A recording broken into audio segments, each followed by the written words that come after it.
वडाळा गावचे अद्ययावत स्मशानभूमी गटारमुक्त गाव करण्यासाठी राबवलेले शोषखड्डे उपक्रम वाखाणण्याजोगे आहे.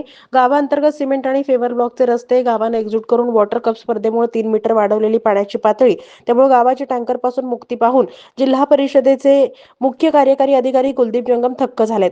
वडाळा ग्रामपंचायतीला विकास कामासाठी सर्वतोपरी मदत करण्याचं आश्वासन देत वडाळा गावचा विकास पॅटर्न जिल्ह्यात राबवला पाहिजे, अशी भूमिकाही त्यांनी स्पष्ट केली आहे. जिल्हा परिषदेचे माजी अध्यक्ष बळीराम काका साठे यांच्या मार्गदर्शनाखाली वडाळा गावानं गेल्या 30 वर्षात विकासाचा डोंगर उभा केला असून गावचे सरपंच जितेंद्र साठे आणि त्यांची टीम काका साठे विकास पॅटर्न लौकिक वाढवण्यासाठी कार्यरत आहेत. वडाळा गावाच्या विकास कामांची मुख्य कार्यकारी अधिकारी जंगम यांनी पाहणी केली आहे.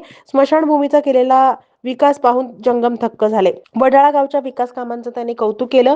बळीराम काका साठे पंचायत समितीचे माजी उपसभापती जितेंद्र शीलवंत, मोहोळ नागरी पतसंस्थेचे चेअरमन कौशिक गायकवाड, वडाळा गावचे उपसरपंच अनिल माळी, माजी सरपंच विकास गाडे, माजी सरपंच प्रभाकर गायकवाड, ग्रामपंचायत सदस्य संपत गाडे, दिलीप जमदाडे, मनोज साठे, राजेंद्र गाडे, पडसाळीचे सरपंच समाधान रोकडे, ग्रामसेवक अनिल शिंदे हे यावेळी उपस्थित होते.